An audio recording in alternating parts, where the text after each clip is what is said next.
만족할 수도 있는데 그러면서도 그 다음 걸 원해요. 더 나아지고 싶은 걸로 원하는 건데 그건 엄밀하게 따지면 그렇게 만들어놨다고 말해야 될지 몰라요. 그러니까 세상을 누군가 창조했든 아니면 저절로 창조되었든 간에 창조가 되었고 세상의 시작이 있고 시작이 아니더라도 세상이 존재한다는 그 자체는 이미 존재하기 위해서 많은 변화를 거쳐왔단 말이죠.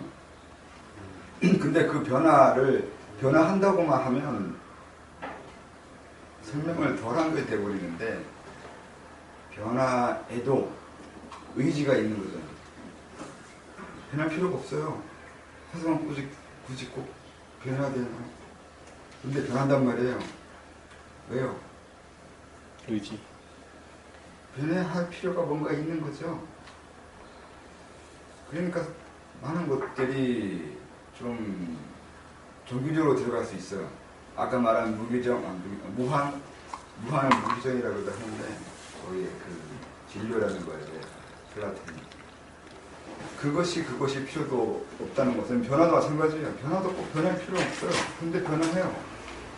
그 얘기는 누군가 변화시키고 있거나 변화시키는 의지가 있거나 그로 인해서 뭔가 추구하고자 하는 것이 있거나 목적이 있거나 그렇게 말을 하는 거죠. 뭐 그래서 아리스토텔레스가 목적인이라고 굳이 말을 했는지는 모르겠는데 어떤 것이도 되고 사실 세상은 존재하지 않아도 되고 존재하고 또 굳이 그것이 아니어도 되는데 그것이 됐다는 얘기는 한 다분의도적이라는 얘기가 되는 거죠. 그러니까 이 세상에 존재하는 것은 존재하게 만들고 있는 그 어떤 힘이 있는 거고 그 힘은 결국 어떤 목적을 추구하고 있다고 말할 수도 있는 거죠. 그게 나아지고 싶은 욕망이 되는데 나아지고 싶다고 하는 건 단순히 변화는 아니거든요. 변화하고 싶은 욕망만 있다고 하면 그냥 변하기만 하면 되는데 변한다고 하면 직접 차이는 없어요. 근데 이것이 저것이 되고 저것이 이것이 되고 그냥 변하기만 하면 돼요. 근데 변화하면서 나아지는 거예요. 이건 또 다르잖아요. 나아졌다는 것은 그 이전 것보다 나아졌다고 해야 되는데 사실은 나아졌다고 하려면 기준이 있어야 되잖아요. 어떤 걸 기준을 해서 그 이전 것보다 나았다고 얘기해야 되는데 이거 상당히 또 다른 난점이 있어요. 왜냐하면 무슨 근거로 그러냐. 그 기준이 있을 근거가 없단 말이에요. 뭐 원숭이에서 인간을 진화했다고 해서 이걸 변화라고 하면 여기서 할 말은 없어요. 그냥 변한 거예요. 근데 나아졌다고 하면 진보했다고. 진화와 진보는 다르잖아. 진화는 그냥 변한 거예요. 그러니까 생존 법칙, 살기에 의해서 변한 것밖에 안 된 거죠, 진화는. 근데 진보는 살기 위한 변한 거나 아니면 그런 게 아니라 그것이 더 나은 거기 때문에 나아진 거라는 의미가 돼요. 근데 정말로 이 원숭이가 인간을 변한 게 나아진 거냐고.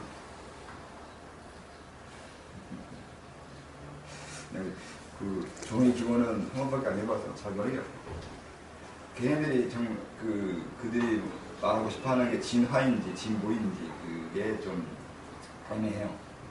뭔지 그들이 생각한 게 인간으로 나아진 건지 그냥 인간으로 변한 건지. 우성열쇠. 그것도 생존에 편한 게 우성이 되잖아요. 근데 그건 진보는 아니잖아요. 그냥 생존에 편한 건데 생존하기 편한 게 생존을 기준으로 보면 나아진 거라고 할 수 있겠네요. 그러니까 그렇게 말하면 되는 거겠죠. 이제 생존의 필요성에 의하면 나아진 거고 다른 기준으로 보면 나아진 건 아니라고 할 수도 있겠죠. 우리 입장에 보면 나아진 거죠. 우선 의식이 있고 생각할 수 있고 자아가 형성됐으니까. 자아가 중요한 이유는 판단하는 사람이 필요하기 때문에 그래요. 어떤 것을 판단하는 거는 무에서 유를 만들 수 있거든요. 이 세상이 존재하는 건 누군가가 만들었던 이 세상 스스로 나왔던 간에 스스로 판단한 것이 돼요. 그렇게 보는 거죠. 저절로 나왔다 그렇게 말할 수 없어요. 저절로라는 게 우연이잖아요. 이 세상 우연히 나왔다는 데 뜻이 되는데 우리는 우연이라는 말 쓰지 않는 거예요. 그냥 있다고 하면 그냥 없어지겠죠. 근데 아직도 없어지지 않고 있는 거잖아요. 그것도 우연이라고 하겠죠. 우주가 나이가 100만 년이라고 하면 100만 년 동안 어떤 형태를 계속 유지하는 것이 되는데 왜요? 그냥 오랜 세월 그렇게 있을 이유가 뭐가 있을까? 아니면 100만 년이 상당히 짧은 건가? 그럼 연기하고도 연결이 되는 거예요, 그냥? 100만 년인가? 예? 선생님 얘기하시는 게 연기하고도 연결이 되는 것 같은데 이유가 없잖아요. 가만히 있을 이유가. 그러니까 이 원인과 이유가 있어야지 존재한다면 연기하고도 연결이 되는 얘기잖아요. 이런 저. 네. 플라톤 철학과 불교처럼 똑같은 비슷한 면이 있어요. 해체되는 게 있어요. 그 해체되는 것 중에 하나가 해체되는 것에 가장 중요한 그 무에 대한 개념이에요. 무한, 무규정 이거. 이 세상은 그렇게 될 필요가 없다고요. 연기돼 버려요. 연기에 다 이거 저거에서 그냥 잠깐 동안 이 형태를 유지하고 있는 거지. 거기에 어떤 필연성도 없고 이유도 없고 그래야 될 만한 뭐 방향성도 없어. 그것도 이유도 마찬가지. 이유도 잠깐 동안 이렇게 있는 거냐. 100억 년은 아니면 어떤 이유에 의해서 이렇게 있는 거냐. 이렇게 말할 수 있는데 우리는 이유가 있어서 있다고 하죠. 뭐 불교적으로 말하면 이유가 없다고 얘기하는데 거기는 두 가지 다 있다고 생각하는 것이 있어요. 이유도 없기도 하고 있기도 하고 없는 이유는 굳이 이것이 아닐 수도 있어요. 다른 방식도 가능할 수 있는 거죠. 그렇지만 분명히 이건 누군가의 의도에 의해서 만들어질 수 있었던 거죠. 연기이긴 한데 이 세상은 연기이면서 그 연기 자체도 연기해야 된다는 거예요. 그러니까 연기라면 안 연기도 돼. 그러니까 이것저것의 우연에 의해서 가합이 된 거라면 우연에 의해서 가합 안 될 수도 있어야 되잖아요. 근데 이미 우리는 가합이 되어 있고 연기로 인해서 형성된 존재가 되어버렸고 그건 어떡할 건데. 물론 가능성으로서 연기일 수 있고 아닐 수 있다고 말할 수 있지만 그래 봐야 그건 가능성이고 이미 다른 얘기인 거고 결국 우리는 존재하고 이렇게 형성되어 있고 나라고 주장할 수 있는 것까지 왔단 말이에요. 이런 것까지 다 우연이라고 말한다는 건 우연에 대해서 너무 광의적 아니 지나친 의미 부과를 하는 것처럼 보이기도 해요. 우연에 남발일 수도 있다고요. 말이 안 맞는 거죠? 이게 좀 남발이라는 이렇게 연기라는 거 원인과 결과가 나오는 거고 우연이라는 얘기하고 이게 좀 약간 언밸런스한 것 같아가지고 이해가 잘 안 가는데. 연기도 우연이죠. 연기 자체가 우연이 아니에요? 그러니까 뭐 원인 자체가 연기가 필연성이 없잖아요. 그러니까 원인 자체가 우연이다라는 건 얘기가 되는데. 원인도 우연이고 결과도 우연인 거죠. 그 원인이 꼭 그 결과를 나타낼 필요가 없어요. 근데 그 결과 나타난다고 하잖아요. 근데 그렇게 어렵게 뭐 어려운 말. 어쨌든 그게 원인의 결과가 있냐 없냐 이거 따지면 있기도 하고 그때요. 있다고 설명할 수도 있고 없다고 설명 다 가능해요. 그런 것은 뭐 우연이기도 하고 필연이기도 하는 건데 어떻게 말하냐가 다르겠죠. 어떤 것을 꼭 고집할 필요는 없는데 어떤 걸 설명하냐에 따라서 다르게 설명하는 거겠죠. 그러니까 너무 필연적인 것만 강조하면 우연이라고 얘기하는 거예요. 그러니까 제 입장에서는 그 사람이 누구의 세상은 필연적으로 존재한다고 얘기하면 아닌 것 같은데라고 하는 거죠. 아닌 이유를 이제 그런 식으로 설명하죠. 우연처럼 존재하는 많은 이론이 있으니까 그걸 들어야 되고 하는 거죠. 근데 어떤 사람이 또 불교적으로 아니면 다른 거 가지고 이용해가지고 세상 우연처럼 존재하는 거라고 말하면 필연적으로 존재하는 것 같다고도 설명할 수 있어요. 왜냐면 그렇게 꼭 세상에 우연처럼 존재하는 것 중요한 것도 아니고 필연처럼 존재하는 것 중요하지 않아요. 문제는 내가 있다는 게 중요해요. 더 우연이든 필연이든 그게 중요한 게 아니라 지금 내가 나라고 말할 수 있는 거 그것이 더 중요해요. 이것이 중요하기 때문에 이 세상을 스스로 판단해서 존재한다고요. 우리 동양 이제 중국 철학도 그렇지만 동양 철학에서는 나로부터 철학을 시작하는 거예요. 이기적이라 그렇게 돼버리는데 그렇게 말하면 개인적이거나 그런 거 아니에요. 원래 나부터 해야 돼요. 왜냐면 내가 있으니까 철학할 테니까. 내가 철학을 하는 것이고 철학하는 사람도 나고 철학을 하는 이유도 나예요. 신이 있어서 신에 의해서 이렇게 해버리면 나 외의 존재가 돼버려요. 신은 내가 아니거든요. 아까 말한 뭐 오심지 여심자로 해가지고 신이 곧 나인 것처럼 말할 수 있는 부분이 있는 건 사실이지만 그렇다고 내가 곧 바로 신이라고 말할 수는 없어요. 내가 신이라고 말할 수 있는 부분이 있는 것이 있는데 그냥 되지는 않는 거죠.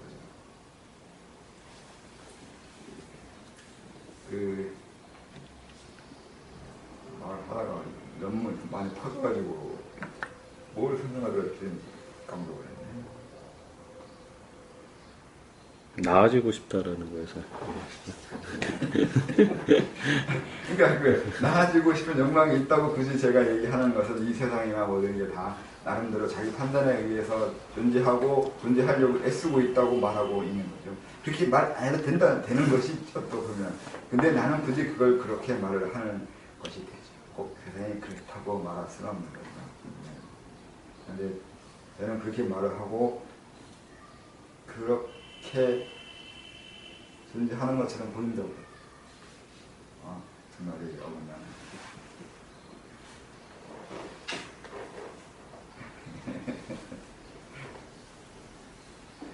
그래서 그 중에 이제 인간만 따로 떼어서 얘기하면 자체는 권력욕이나 힘의 출구가 있어요.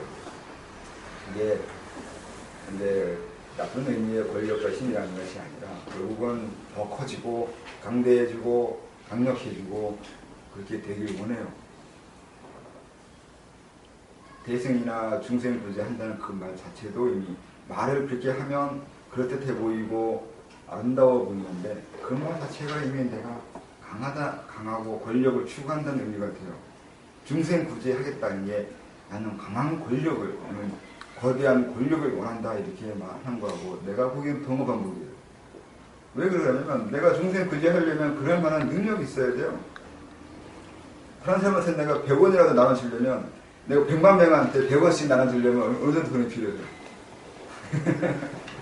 또 그 외에 이제 100명한테 내가 좋은 일 해주고 그 사람들 삶을 윤택하게 해주려면 내가 어느 정도의 역량과 능력이 있어야 되는데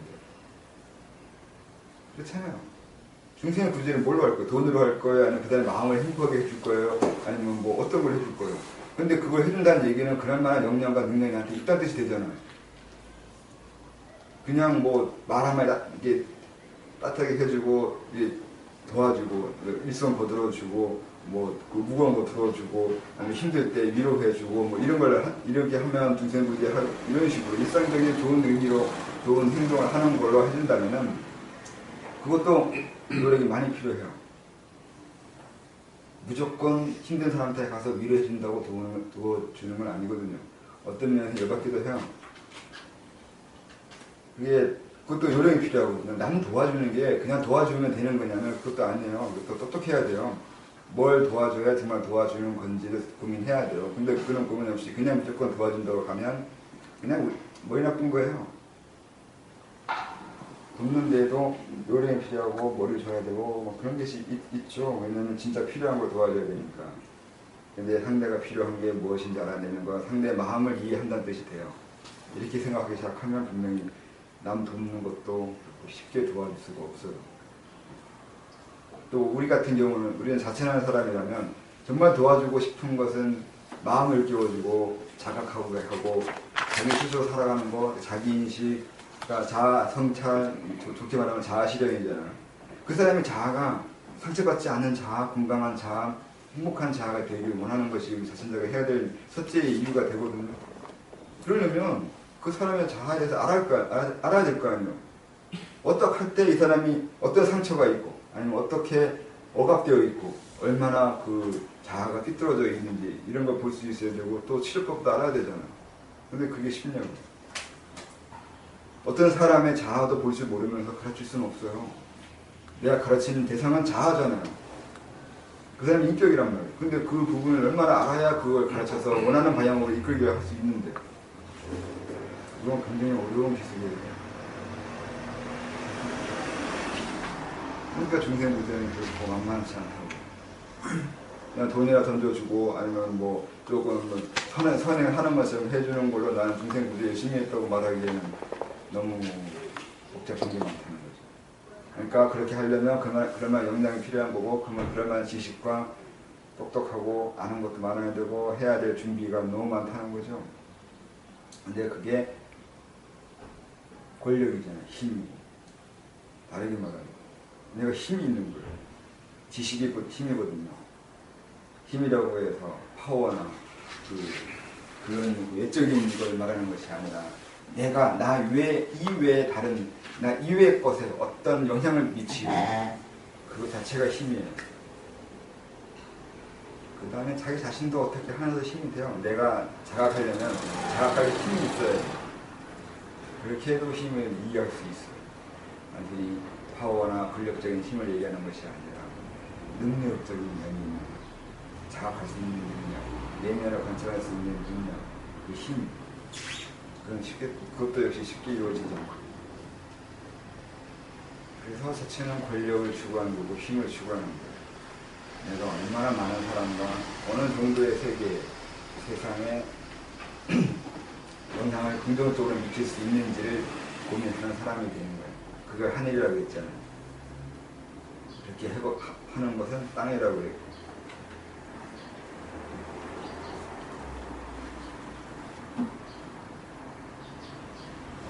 이것은 내가 주관이 내가 세상을 보고 살아가는 것을 전제로 합니다. 아까 말한 내 중심적이라고 내가 어떻게 할 거냐를 고민해요. 그걸 해야 돼요.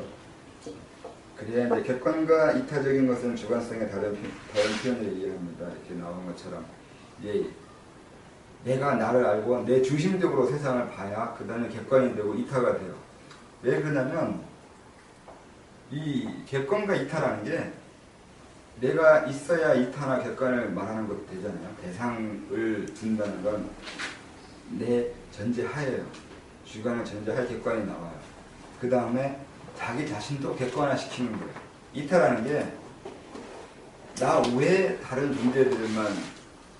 존재들에게 좋게 하는 게 이타가 아니라 내가 날 보게 되면 나한테 내가 이타가 돼요.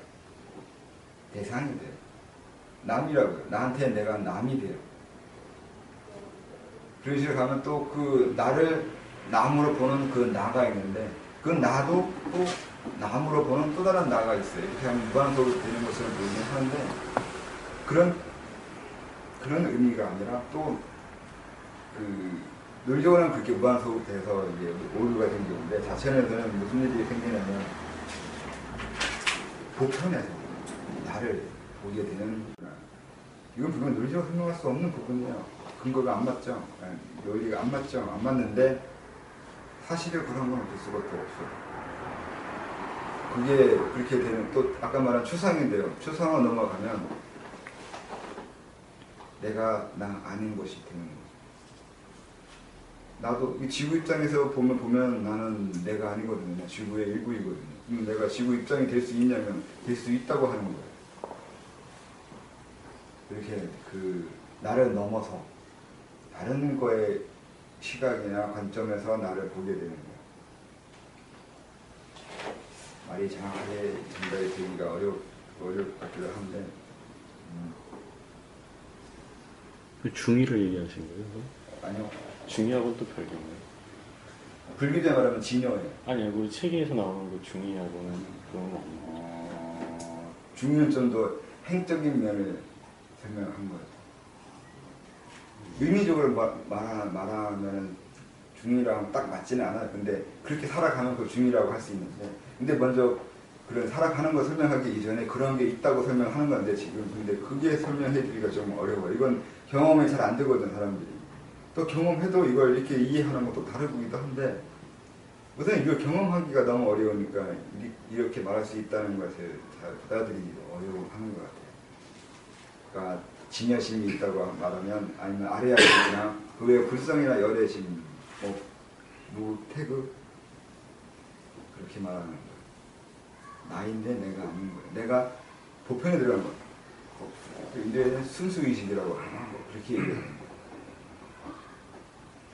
순수의식 아니면 집단무의식이라고 하는 거예요. 집단무의식이라는 건 내가 없어지잖아요. 근데 단순히 집단무의식이라고 해버리면 그냥 통째로 그냥 묶어서 하는 말이 돼버리잖아요. 여러 사람 그냥 다중이 돼버리잖아요. 근데 다중이라고 해버리면 대중에게 여러 명 집단이라고 해버리면 그냥 집단일 뿐인데 개치와 나화, 자기화된 집단이에요.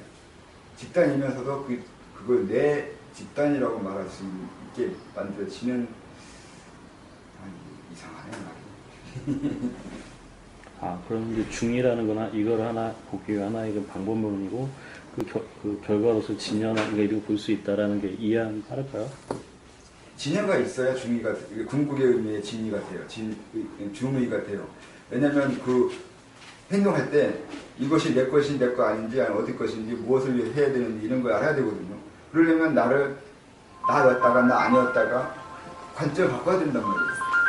이걸 관점 바꿀 수 있는 재주가 먼저 있어야 되는데 그걸 중의를 하고 바꿀 수 있으려면 아까 말한 대로 이것이 내 것인 거와 내 걸 아닌 거 아니면 또 다른 전체의 흐름, 또 다른 그 배우의 흐름을 봐야 되는데 이쪽이 그 아까 말한 진여라고요. 그쪽으로 갈 수 있냐는 거죠. 이거 왔다 갔다 하고 갈 수 있고 관점 바꿀 수 있는 걸 중의라고 하는 거고 그러기 위해선 여기에 이 해당의 이 진여나 아니면 그 분수의식이야 아니면 뭐 그런 식으로 말하는 그 본체에 해당하는 것 그것이 있다고 그걸 있다고 알면 안 되고 아까 말한 대로 몸을 만들어야 되는데 몸을 만들어 놓은 그 정도 간 상태가 돼야 나도 나한테 이타가 된다는 거 그걸 이해할 수 있어요. 근데 이 말은 이래요. 말은 이렇게 설명해놨지만 이해하기는 어려운데 그래도 이제 일부러 써놓긴 했어요. 되게 어렵네. 뭐 좀 이상한 거 있나요? 뭐 어디서 문제가 있는지.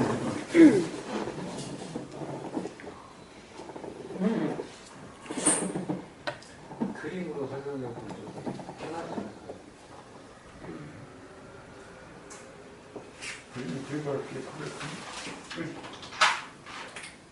이게 집단에 이게 개체가 있으면 아니 산이 있잖아요. 산이 이렇게 있으면 이거 하나 개체잖아요.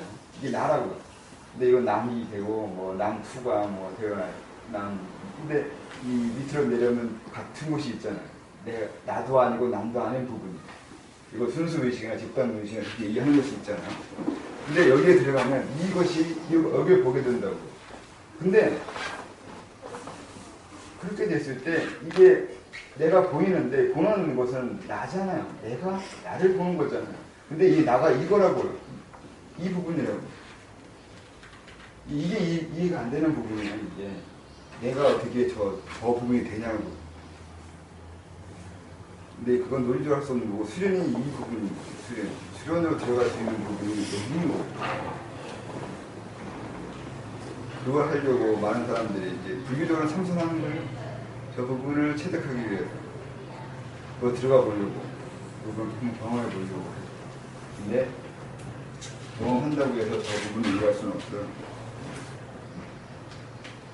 경험은 그냥 경험으로 끝나고. 아까 말랑 똑같아요. 이 세상을 내가 40년 살았는데 이 세상을 몰라요.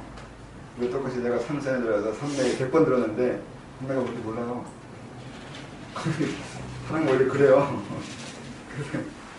의미 설명, 의미 이해하고 체험, 경험한 거하고는 좀 다르게 하죠. 그래서 나한테 내가 이태가 돼요. 이걸 이루어진 사람한테는 내가 백관이 되어버려요. 대상이 되어버려요. 이탈하는 게 무조건 다른 사람한테만 좋게 얘기해주고 다른 사람만 이렇게 잘해주는 것이 사랑이나 자비가 아니라 나도 포함되고 타인이 아니라 나도 역시 나한테 타인이 되거든요. 그 얘기는 나도 방문석에 방문을 언제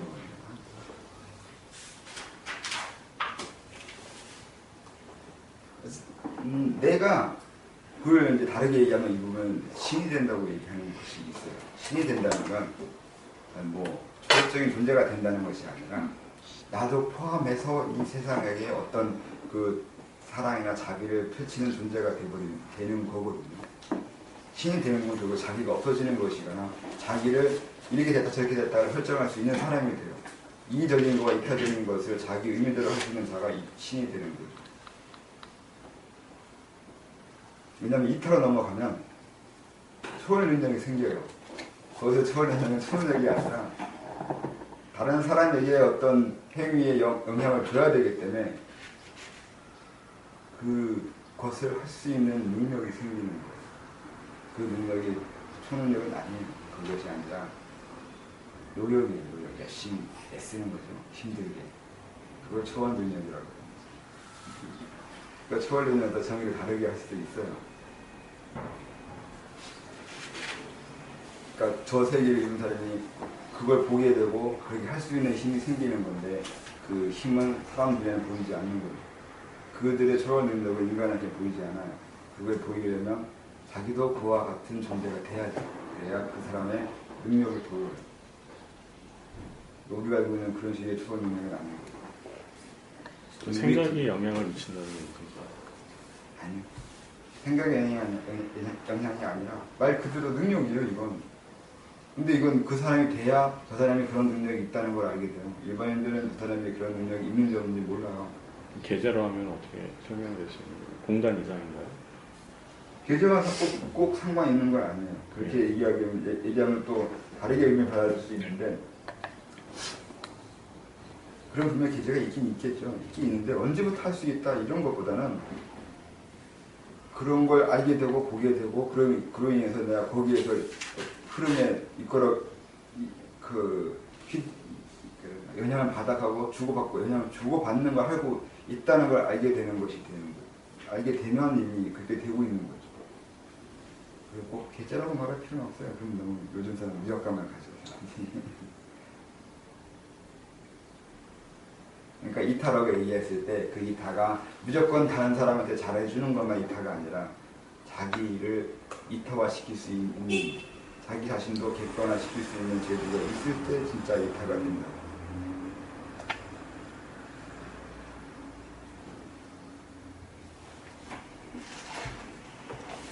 그래서 애초부터 이 세상은 나와 별개이거나 별개가 아니거나입니다. 이렇게만 써면 정말 뭘 설명한 건지 모르겠어요.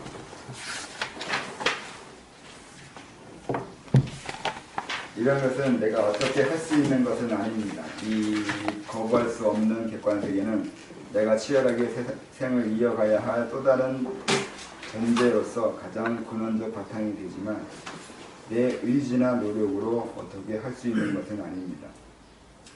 이건 객관세계 자체가 내가 어떻게 할 수 있는 세상이 아닌 건 뭐 다들 알겠죠. 그러니까 내 힘은 이 세상에 비해 너무 나약하잖아요.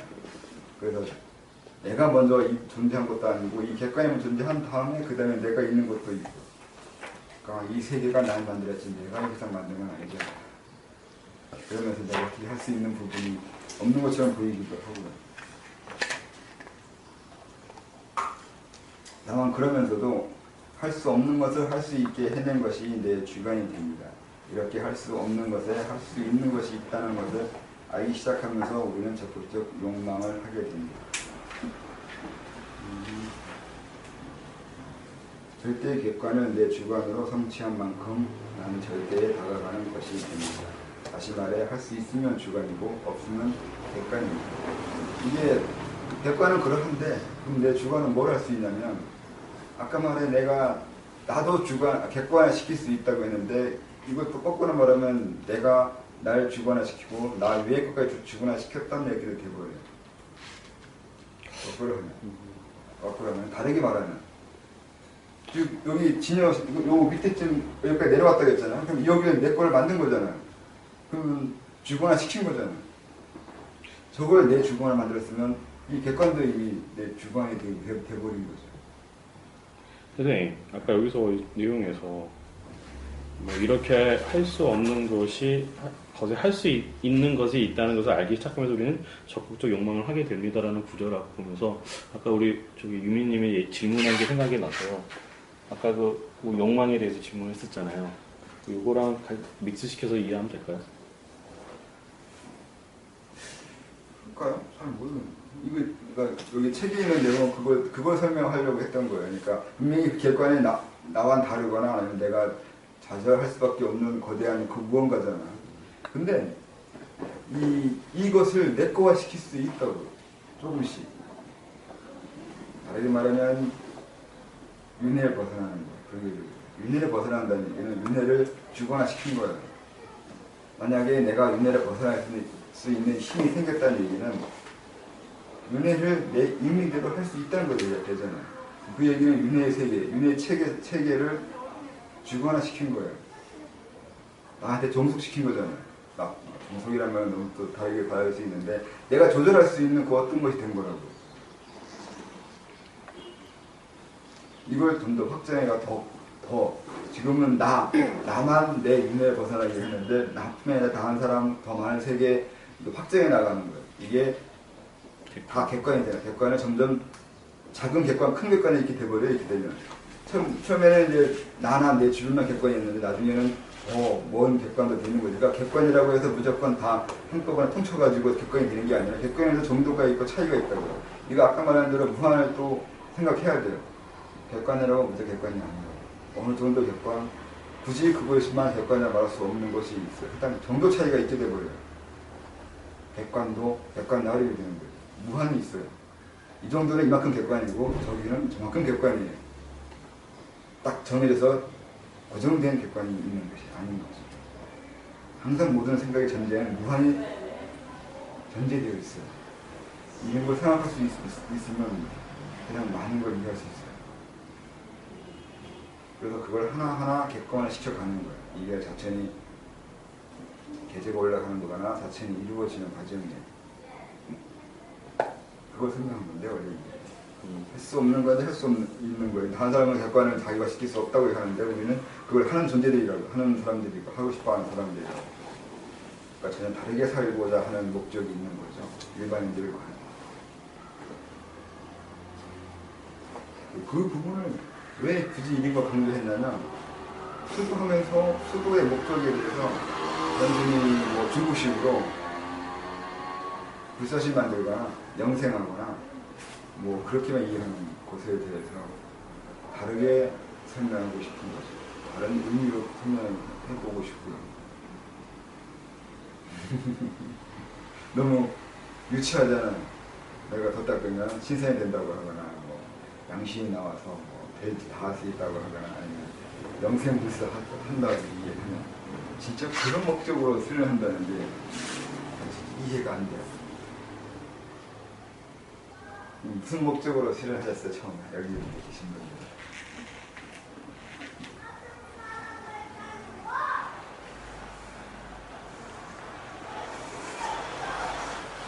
그러니까 수도하는 이유도 여러 가지 방법으로 설명할 수 있는 거고, 그 의미가 단순히 여러 가지 의미로 설명할 수 있는 걸로 끝난 게 아니라 정말 뭐가 뭐고, 수련이 뭐고, 뭘 할 수 있고, 어떻게 할 수 있는지를 말하고 싶다고. 그게 인간을 이해하는 방법이기도 하기 때문에 그래요. 인간이기 때문에 수도하잖아요. 수도가 뭐길래? 인간이기 때문에 인간이 할 수 있는 거냐. 수도의 의미가 무엇이냐에 따라서 인간의 의미도 되고 이 세상의 의미도 되고 이 우주의 의미도 돼요. 근데 이 거창하죠. 단순히 도란 무엇입니까? 라고 말하면서 이게 더 접근하면서 설명을 가지고는 할 수 없어요. 추가하면 추가할수록 이 도에는 너무도 많은 것들이 있는데 그런 부분을 설명이 너무 간략하게 있는 게 많죠. 옛날 서적이라든가 또 이제 딱 같다는 사람들이 설명하는 것 같으면 너무 간략하죠. 그 부분을 좀 풀어서 설명하려고 하면서 이제 이렇게 더 어려운 게 되어버렸죠. 내용이. 옛날 사람이 더 쉽게 설명하는 것도 기도 해요.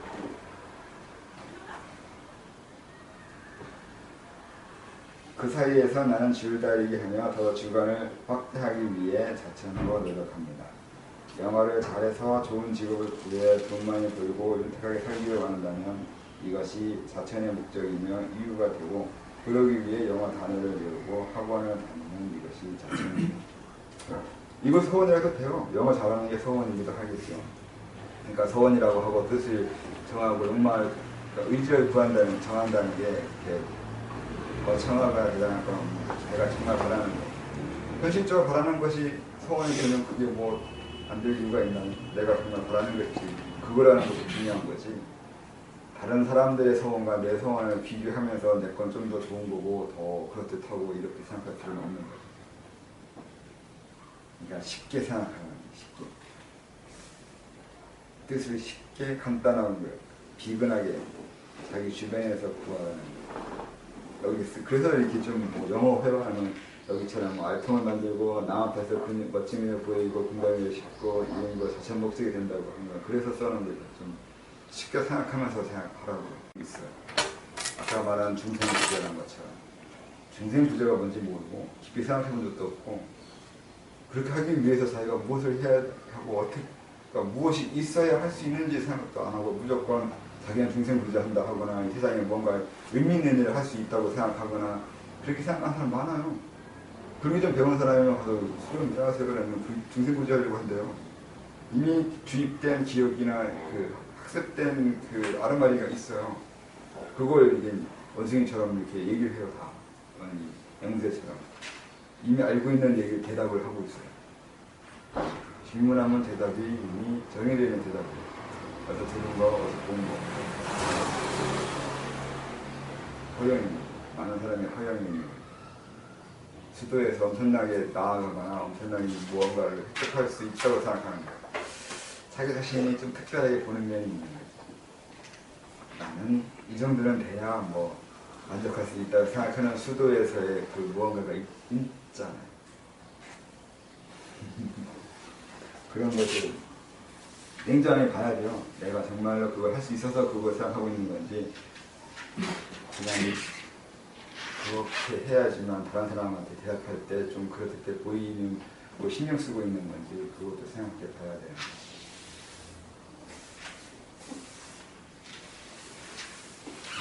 헬스를 다니고 아령을 들인다는 것도 자체는 됩니다. 자격증을 따고 기술을 익히는 것도 같습니다. 이렇게 우리는 나아진 삶을 위해 노력하고 꿈을 꾸고 삽니다. 그러니 누구나 자천하고 공부하고 자신의 욕망을 이루려고 하면서 사는 것이 좋은 것입니다. 영어하고 자격증이 있으면 우리는 그만큼 선택의 폭이 넓어 자유로워집니다. 이런 자유는 영어를 할 수 있어서 활동하고 참가하는 폭이 넓어지게 되고 그게 내 객관이 되면서 활동 영역이 되니 주관이 됩니다. 그래서 내 객관이 된다고 말하는 게 좀 다른 의미로 쓰고 있는데 객관이 된다는 것은 아까 말한 대로 정도가 있고 여러 객관이 있고 다양한 객관이 있을 수 있다고 얘기했는데 여기서 말하는 내 객관이 된다고 하는 것은 대상이 된다는 뜻이 돼요. 무조건 외부에 있다고 해서 내 객관이라고 말할 수는 없어요. 그렇게 말하는 객관이 있는데 그건 그렇게 말했을 때 객관인 거고 내 대상이 된 것만 객관이라고 말할 수 있어요.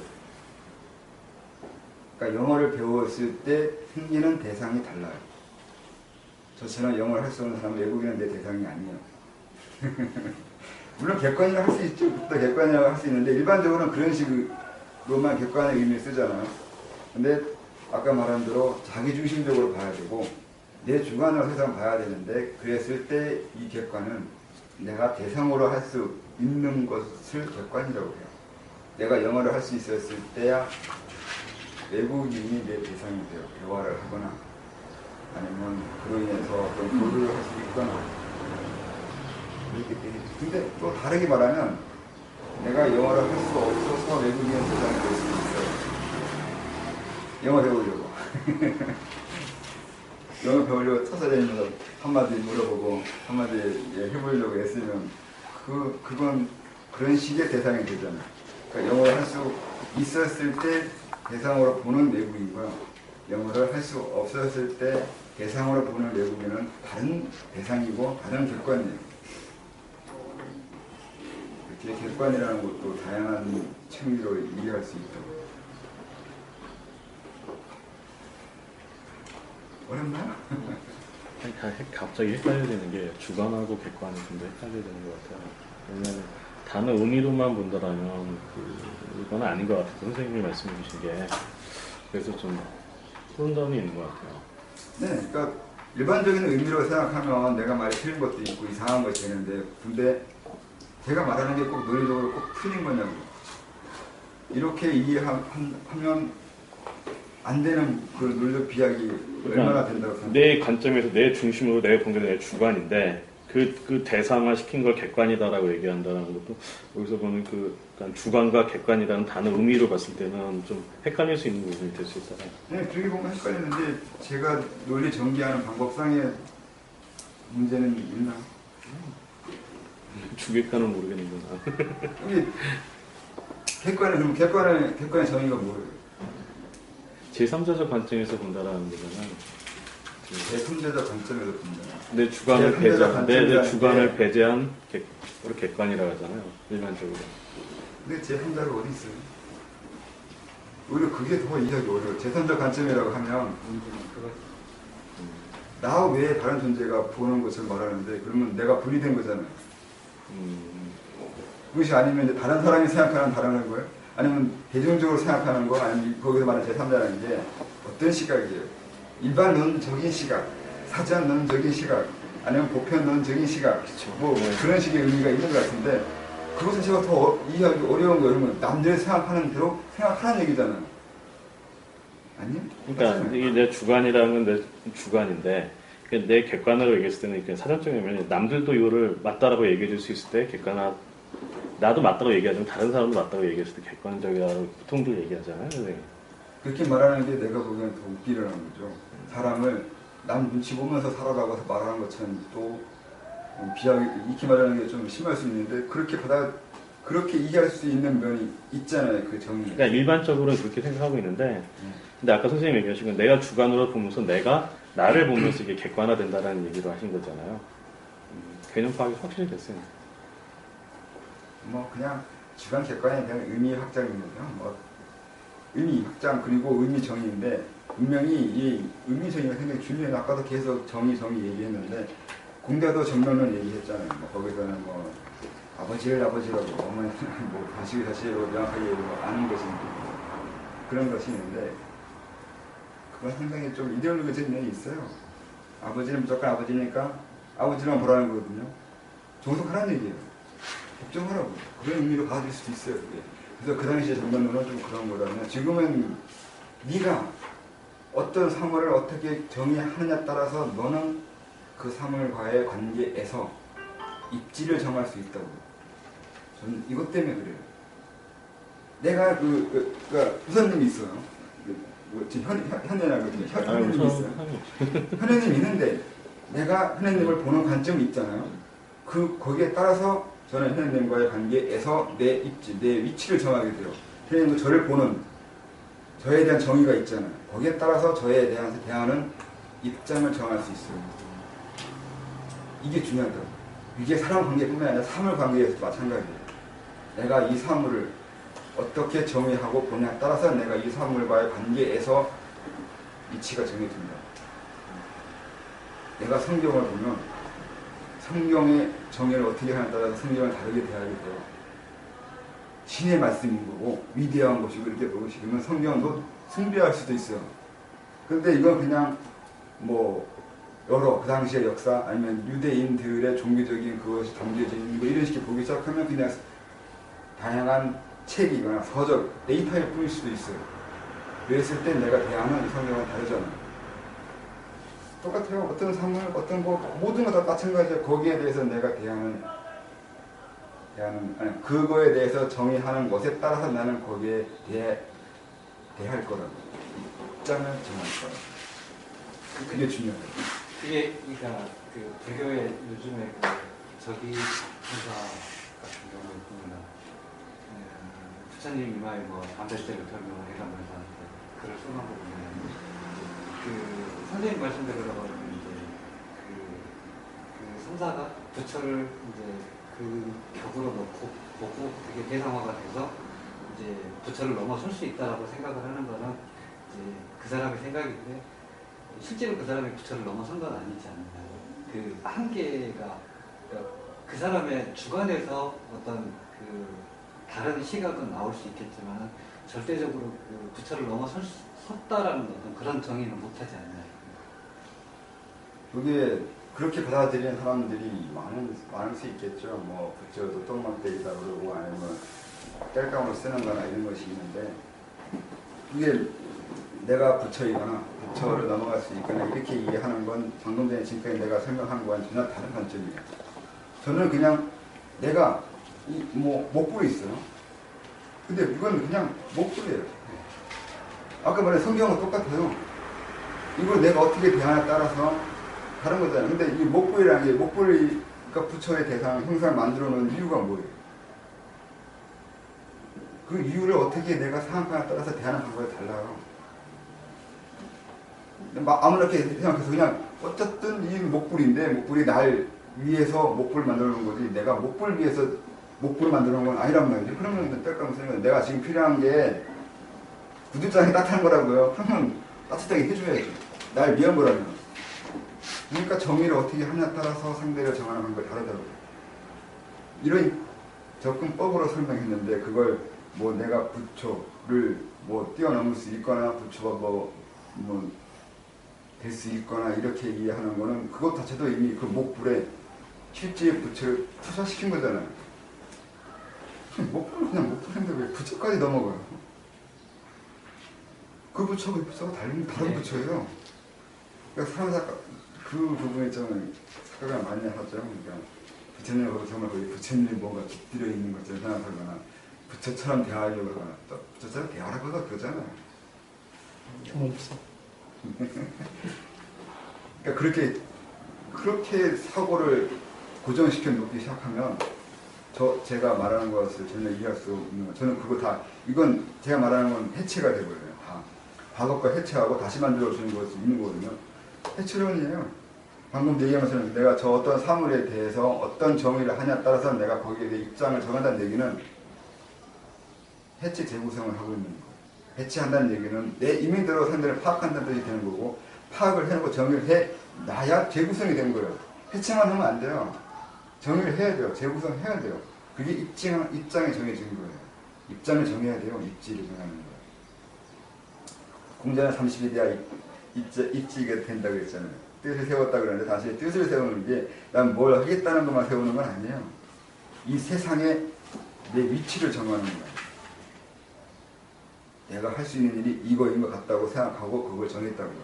그건 내가 이 세상을 보면서 이 세상을 정의를 하고 그 정의에 맞게 내가 입지를 정하는, 입장을 정하는 거예요. 내가 이 세상 부재했다고, 이 세상은 도탄에 빠졌어. 그 얘가 이 세상을 정의한 거잖아요. 그럼 지가 구하겠다 뜻이잖아요. 그 입장을 그렇게 정한 거잖아요.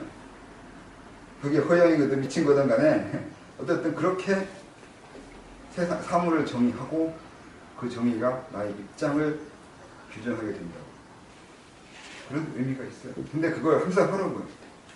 미친놈이 되든 간에 이게 똑똑한 놈이 차라리 그걸 할 수 있고 해야 된다는 걸 이해했다면.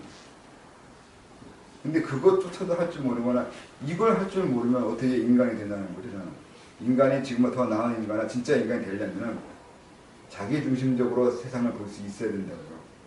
남이 보는 대로 보면 남이 살아가고 있는 건 내가 살아가고 있는 것이 아니잖아요. 내가 살아가려면 정말 내가 살아간다고 말할 수 있으려면 내가 살아간다는 것에 대해서 정의를 해야 돼. 또 내가 살아가고 있다는 것을 감지하고 있어야 돼. 이걸 인식해야 돼. 내가 살아간다는 거. 그러려면 항상 세상을 내 임의대로, 내 입장에서, 내 입지에서, 내 위치에서 정하고 살아가야 돼.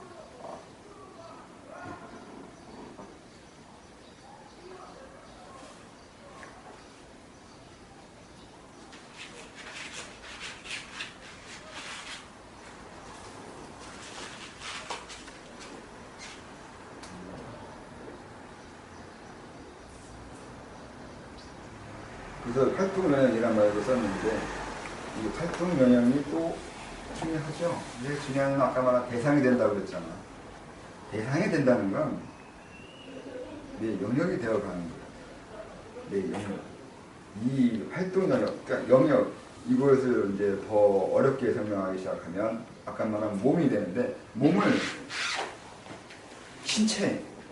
이 신체적인 것만 보는 것이 이제 몸에 대한 기본적인 생각인 건데, 이제 아까 말한 대상은 이제 객관이 된다고 얘기했잖아요. 그렇게 생각하고 또 이 세상을 내가 정의하고 보는 거에 따라서 내 위치가 정해진다고 했잖아요. 이렇게 하기 시작하면 뭐가 되냐면 그것이 내 몸이 돼요. 이 몸은 신체를 몸이라고 하는 것이 아니라 내 영향력에 미치는 거기까지는 몸이라고 하는 것이 이제 되는 거죠. 내 영향이 미치는 것. 단순히 미치게 할 수 있다는 걸 알고 미치게 한 곳. 그게 정확한 정의가 내가 내 역량, 내 능력이 미치는 한계점을 이해하고 미치려고 애쓰는 거예요. 이게 시간적으로 공간적으로 다르죠. 공간적으로는 또 상당히 멀리 떨어져 있는 거, 지구 밖에, 지구 끝, 아니면 뭐 우주 끝일 수도 있는 거고, 시간적으로는 10년, 100년, 1000년, 만년일 수도 있어요. 어디까지 내 역량이 미치냐. 이것이 내 몸이에요. 그냥 몸을 이 신체만 보는 거는 이거 역시도 마찬가지로 지금 서구의 영향이라고 생각해요. 무조건 서구 생물학 영향이라고, 그러니까 서구인데 탓이라고만 얘기하는 게 많이 있는데 서양에서 들어온 과학적인 또 생물학적인 영향에 의해서 규정된 인간 몸이라고 생각해요. 우리 과거에는 이렇게 생각하지 않았다고 생각하는 거죠. 이 몸만, 이 신체만 몸이라고 생각하지 않았어요. 왜 안 했냐면 그렇게 명확하게 규정할 정도로 사람을 알지, 생물학이 없었어요. 생물학이 없다는 것은 생명체에 대한 개념 자체가 틀려요, 우리하고. 뭐 우리는 한의학적으로 이해했겠죠. 그나마 인간에 대해서 이해하는 게. 근데 한의학에서는 치료에 의해서만 이해하고 있잖아요. 다른 면에 대해서 설명하지 않아요. 내 애씀이, 내 노력이 어떻게 이 세상에 영향을 미쳐가는지 이것도 정리를 설명하는 거죠. 내가 여기서 어떤 짓을 했는데 이 흐름이 어떻게 흘러가서 어디에 영향을 미쳐갈 거라는 거예요. 인체학을 봤을 때 어떤 혈에 문제가 생겨서 아니면 어떤 장부에 영향이 생겨서 어떤 혈에 문제가 생기거나 아니면 어떤 스트레스 받아서 어떤 경맥에 문제가 생기거나 이건 인체 내부만 보면 한약이 되는데 인체 외부로 나가기 시작하면 이것도 마찬가지로 정치가 돼요. 권력이 된다고. 이게 이제 내 땅, 내 영역, 내 것이 되는 것이 있어요. 그게 몸체기가 돼요. 인해선의 몸체기는 그렇게 넘어가요. 정치는 내 몸에 내 것이라고. 왕이 그냥 이 세상은 내 것이라고 말하는 게 단순히 그 미치는 소리가 아니라 그 당시에 생각하는 그 사람은 그러니까 원래 개념에서는 그런 의미도 있었어요. 그래서 그렇게 얘기하는 거죠. 세상에 갑자기 천대지변이 일어나면 내가 부덕해서 그러거나 내가 어떤 잘못을 했기 때문에 그런 현상이 일어난다고 생각하는 게 이 천지 자체, 그러니까 이 나라 자체를 의학적으로 본 것처럼 되잖아요. 내가 잘못하니까 저기서 문제 생기는 거 의학적으로 보는 거잖아요. 그런 의미가 있어요. 그러니까 이런 사람이 생각하는 몸체계는 우리가 생각하는 것과 틀려요. 우리가 생각하는 지금의 이 몸, 우리 신체, 육체밖에 안 돼요. 육체만 보고 살고 있는 거예요. 근데 육체에 따른 다른 것을 안 보게 하는 거죠. 뭐 한의학도 이게 지금 그냥 임상학적으로만 보기 만들려고 하는 것이 있잖아요. 부위가 아프면 잘라내고 이게 문제가 생기면 이건 덜어내면 문제가 없어질 거 아니야. 이런 식으로만 보게 만드는 것이 있는데 사람도 그게 그런 거잖아요. 너만 문제가 되는 거 너만 생각하면 그만이잖아요. 근데 그게 아니라 내가 어떤 문제가 생겼다면 내가 어떤 문제가 생기게 만들었던 많은 다양한 요소들이 이 주변에 나한테만 있는 것이 아니라 날 만든 이 사회, 땅, 뭐 여러 가지 문명적인 문화적인 요소가 있어야 된단 말이에요.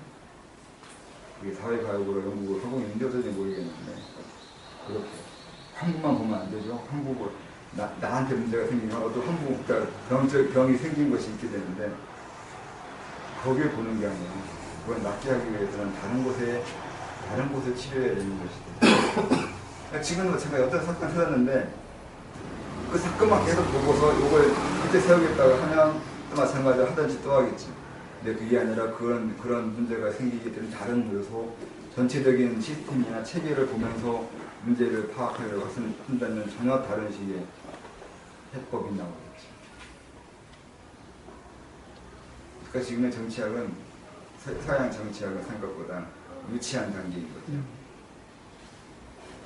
부모의 소화적이라고 옛날 사람들 말하면 소화병에 걸리면 소화적이라고 해요. 대의를 이해 못하는 거나 그렇게 하는 거죠. 그러면서 이게 동중서가 그런 식으로 설명하려고 한 게 있어요. 그러니까 하늘, 땅, 인간, 황제와 이 사람들을 유기적으로 우리가 보는 그 미신적으로 설명하려고 했잖아요. 그걸 굉장히 비판해요. 요즘 한의학자들이 비판해요.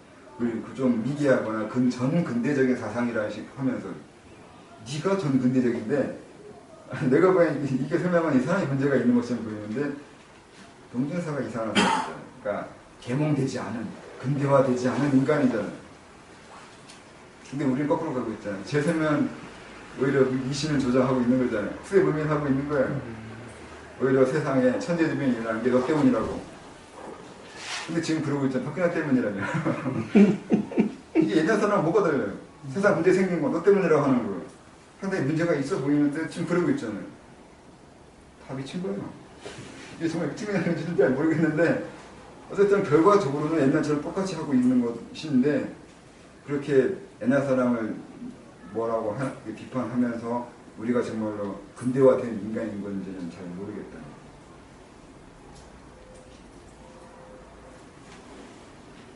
또 어디가 다 더 그만 한약의 인체만 국한해서 그렇게 한 거는 유교적인 그 저기 있나요? 이상은 기술의 입장이 있기 때문에 그 이상의 설명은 위상 아니게 되잖아요. 근데 처음 그러니까 의술을 한 사람들은 그런까지 알고 있어 그 구매한 사람들인데 예. 시대가 흐르면서 의술만 배우려고 또 쉽잖아요. 또 그게 그나마 그 당시에 사람들의 과학적인 거예요. 그러면 침을 넣으면 반이라도 있잖아요. 근데 그 이상의 설명은 반이 오늘 일어났지 10년이 일어났지 모른다. 이거 누가 기다리면서 이걸 공부하려고 해요. 시기면 제 마구가 오늘 뭔가 했는데 이게 내 사후의 일인지 10년 후의 일인지 내일 일인지 내년 일인지 이거 설명 안 해주거든요. 이거 뭐 그러면 누가 그거 가지고 공부하겠다고 학원을 하겠어요. 지금 당장 이렇게 설명해 주면 요거 재밌잖아요. 그러면 말이라도 이해할 수 있고 이런 걸 원하잖아요. 차라리 똑같아요. 사람들은 쉽고 간단하고 지금 당장 이해할 수 있거나 볼 수 있는 걸 원하고 그 부분을 더 천착해서 뭔가 하려고 하지 더 길게 봐야 되거나 원인이 언제 일어날지 모르는 알 수 없는 것, 좀 불확실한 것은 상당히 좀 꺼리거나 이해하지 못해요. 또 시야도 그래서 한계가 있어요. 어떤 사람의 시야는 여기까지고 어떤 사람의 시야는 더 멀다 하는 거예요. 이걸 안목이라는 게 눈한자에 쓰는 게 이것도 보는 거잖아요. 형이 상한 걸 보는 거예요.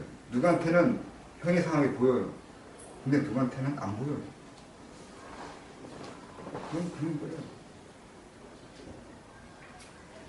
그러니까 누구한테는 한약까지는 보이는데 대개는 거기까지는 보이는 거예요. 그 이상의 것은 보여지지 않아요. 보여집니다. 그러니까 얼마큼 안 되냐. 옛날 사람은 안 될 것 같으면 아예 말을 안 하거든요. 저처럼 그렇게 안 된다고 하는 것과 열심히 떠들는 그런 식의 숨어져 옛날 사람은 안 했거든요. 그래서 이 몸체계를 다시 설명하려고 애쓴 것도 이제 해체 재구성 때문에 네가 알고 있거나 요즘 우리가 알고 있는 학문들이 꼭 맞는 건 아니거나 다르게 이해하거나 해야 될 게 많다고요. 과학적으로 그리고 서양 학문적으로 논의하고 연구하고 증명해야지만 그것이 학문이 되거나 이 세상을 운영하거나 이끌어갈 수 있는 것이 아니라 다른 방법으로 세상을 연구하고 오고 철학과 아니면 패러다임 학문을 만들어 놔서 이끌어갈 수 있다고. 민주주의 만들든 아니면 또 다른 정치체계 만들든 간에 분명히 이 다음 세대에는 다른 식의 철학이나 그 사상이 이끌어갈 거란 말이에요. 근데 그걸 만드는 방법이 분명히 있다고요. 서양인들이 말하는 것 전혀 다르게 세상을 진단하고 평가하고 설명해줘가면서 할 수 있는 것이 있다고. 지금은 서양인들한테 동의보감 그 유네스코에 등록된 것 자체도 지금 그 그건 서양의 글마다 똑똑한다고 해야 되나 인정해 주는 거죠. 서양인은 인정해 주는 거예요. 동양인들이 동의보감 만들면 물론 인정해 주는 게 서양인 인정해 주고 싶어요. 자기네들이 이해하지 못하는 건데도 그 의미에 대해서 인정해 주는 거예요. 근데 우리나라 그러니까 의사들이 그것을 대려 욕하잖아요. 네, 그게 좀 우리나라 사람이 생각하는 게 다른 거죠. 물론 이제 한약이 뭐 또 원하는 것은 더 있어서 그럴 수도 있는데. 뭐 그러니까 동의보감에 예를 들어서 뭐 미친병에 걸렸다 그러면 뭐 이렇게 부적 주사로 써갖고 그거 먹으면 난 이경수 과학적인 것이 이것을 유네스코에서 저기 했다 하고 오히려 그 한국 사람이 더 그러니까 개념상으로 그렇게 보면 그 한약 하는 사람들도 서양 농물, 서양 팬물을 먹어서 그래요. 서양식으로 그러니까 네. 한 사람 동양인이 아니에요. 이것도 서양의 사람이에요. 이게 혼혈이에요. 이 순수하게 동양인이 아니에요. 한 양만 어떻게 좀 동양적인 것을 생각하는지 몰라도 그 외에 일상생활은 서양처럼 행동하고 있는 거예요. 그렇죠. 다 배운 게 그거니까. 그러니까 그러니까 동의보감을 전부 다 이해하지 못하고 있는 거죠. 그 사람들이 그렇게 치료하면서 무엇을 치료했고 뭘 치료하려고 애썼는지에 대해서는 고민하지 않았다는 뜻이에요. 그것만 해도 갈 길이 먼데 이거는 완전히 다 개벽하는 거죠. 그러니까 더 뻘짓입니다. 그러니까 맨땅에 헤딩이라니까. 헤딩할 딴 것도 골라놔야 돼요. 그 자체는 땅.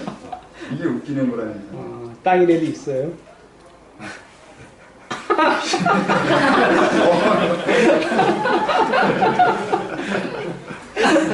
교토 나가요.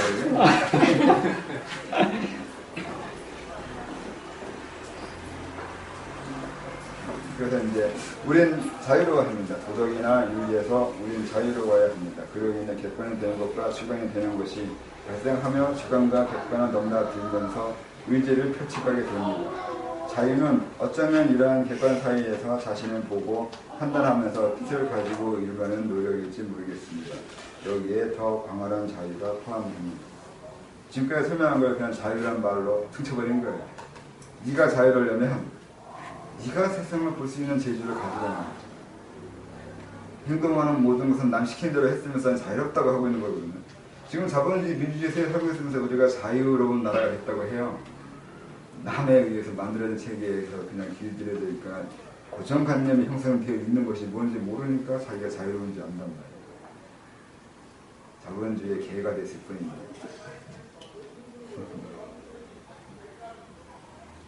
자유로우려면 어디까지 자유로울 수 있는지, 그리고 뭘 자유라고 할 수 있는지, 그리고 내가 어느 부분, 나의 어느 부분까지 자유롭게 만들 수 있는지를 고민해야 돼요. 아까 말한 윤회도 그 당시엔 자유란 말을 안 썼죠. 그런 말은 동양에는 없었으니까. 윤회에서 벗어난다는 게 자유를 획득하는 거예요. 단순히 생사를 넘어가는 게 아니라 자기 삶을 자기가 살아가게 해주고 싶어 하는 의미가 있거든요. 근데 그걸 단순히 윤회를 벗어나는 것만 얘기하니까 그냥 생사, 그냥 다음에 안 태어나는 거, 뭐 이런 게만 생각해요. 근데 그게 아니라 삶을 내가 주도적으로, 아니면 주체적으로 살아갈 수 있다고. 그렇게 설명하는 거였는데, 그걸 뭐 계속 윤회만 얘기하니까 윤회만 생각하는 거죠. 육도 윤회라는 게, 그게 정말로 이렇게 뭐 악이 생이 있고 뭐가 있고 하면서 그런 생을 벗어나고 하늘 세계에 태어나거나 무엇을 이렇게만 이해하는 거죠. 그건 비유적으로 설명하고 은유가 그냥 설명인 건데 그거를 진짜인 것처럼 받아들이는. 아까 말한 것처럼 목구를 부처인 것처럼 보는 거하고 똑같아요. 설명하기 위한 비유를 사실을 받아들이는. 그게 사람들의 오해가 있는 거죠. 그러니까 선불교에서 분리문자 말하는 게 상당히 놀라운 거죠. 중국에서 불리고 들어간 이후에 또 오랜 세월을 거쳐서 만들어낸 그 선불교 보면 중국인들이 대단한 게 대단해요. 근데도 아직도 불교에서 그런 식의 윤회라든가 또 윤회 아니면 천국과 지옥 그 외에 불교의 열반경 같은 걸 문자 의미대로 보려고 하는 거 보면 갈 길이 먼 거죠, 그죠? 그건 그냥 비유, 은유인데 설명하기에는 은유인데 뭘 설명하려고만 보지 않고 계속 설명되어 있는 그 문자의 의미만 착착하면서 태어나지 못하고 먹고 살라고 그러면 많이. 그만큼 가르치기가 힘들어서 그래요. 그러니까 한 시대의 스님이 몇 명일지 모르겠는데 지금 우리나라의 스님이 뭐 100명이 있다면 그 중에 한두 사람이나 겨우 이 부분을 이해할 수 있을지 몰라요. 아니면 100명은 한 명도 없을 것 같은데 근데 그 대부분의 99명은 이게 못한단 말이에요. 근데 한 사람이 알고 있는 다른 얘기 하는 거하고 99명이 이거 아는 거 어떤 게 더 이 세상에 영향이 크겠어요. 게다가 그 한 명은 아무도 알아보지 못해요. 그럼 누굴 알아보냐면 말 잘하는 사람, 뭔가를 이렇게 그럴듯하게 설명하는 그 누군가가 선지자가 돼요. 거짓 선지자인데 일반인들은 선지자를 알아볼 수 있는 게 애초에 없잖아요. 알아보기로 힘들어요. 그 사람이 정말 깨달은 사람인지 아닌지 이걸 어떻게 하느냐요. 그냥 말 잘하고 뭔가 해주고 말을 따뜻하게 해주고 뭐 해주려고 애쓰고 이러면 좋은 사람이나 뭔가 선지시처럼 보이고 아는 것처럼 보이고 그러겠죠. 지금 마찬가지로 유명한 사람이 우리가 알고 있는 누구나 알고 있는 뭐 그런 스님이나 그들이 정말로 제대로 된 각성자인지는 다르단 말이에요. 알려져 있는 거하고 실제 공부하고. 게다가 역사가 흘렀다는 것의 단점은 또 뭐가 있냐면 어떤 한 사람이 100명 중에 한 명이 깨우쳤는데 이 깨우침에 한계가 있다는 거예요. 맥락적 한계 아닌 역사적 한계라는 게 존재해요. 누군가가 이걸 이 열반경이나 열반경의 의미에 대해서 고민하고 해체 재구성을 한 스승한테 배웠으면 그나마 그건 쉽게 할 수 있어요. 근데 이걸 안 했단 말이에요. 그럼 나는 깨우쳤는데 그래도 열반경을 옛날 사람처럼 가르치게 돼 있어요. 어떻게 잘못했는지 알아낼 수가 없어요. 먹고 살기 위해서. 아니, 그거 알아내려면 그 사람도 고민을 많이 해봐야 돼요. 근데 그러기에는 불교의 지식은 너무 방대해요. 기존에 알고 있는 것을 전부 새롭게 만든다는 건, 그러니까 제대로 된 자기 깨우치 맞게 재구성한다는 건 거의 불가능에 가까워요. 그러니까 아예 안 해요. 아예 안 하고 불교학인 얘기 안 하려고 하는 거죠. 안 하느냐, 제대로 하냐 둘 중에 하나인데 차라리 안 하는 게 편하고 편한 거예요. 정말 제대로 일일이 다시 설명하려고 하면 내가 이단인데 나중에 보면. 신도들한테 어쨌든 신도들의 입맛에 맞게 설명해 줘야지 그나마 신도가 그러니까. 오는 것도 있고 유명해지거나 아니면 그런 것도 있는데 그렇게 해주지 않잖아요. 그렇게 안 해줄 수도 없고 해줄 수도 없는데 안 하고 말거나 뭐 어떻게 하는지 모르겠는데 그래요. 저도 마찬가지로 지금 이렇게 하고 있는데 기존의 수도나 수련이나 그 학문에 대해서 예식으로 설명하는데 이것도 시간이 좀 걸리는 거고 많은 사람들이 받아들이는 것도 시간이 오래 걸리잖아요. 그럼 여기 사람들이 그런 단체에서 오래 있는 건 아니니까 그나마 듣고 한다는 거지. 만약에 계속 그런 것이 아니었으면 안 들으려고 하겠지. 그러니까 다 여기 실패한 사람들이에요. 이게 괜히 있는 게 아니라 이게 기독교, 불교, 순교 다 있어. 오늘 아웃사이드야? 아, 그러니까 세운 거지. 어? 몇인데? 여기까지 해볼까? 몇 페이지인데?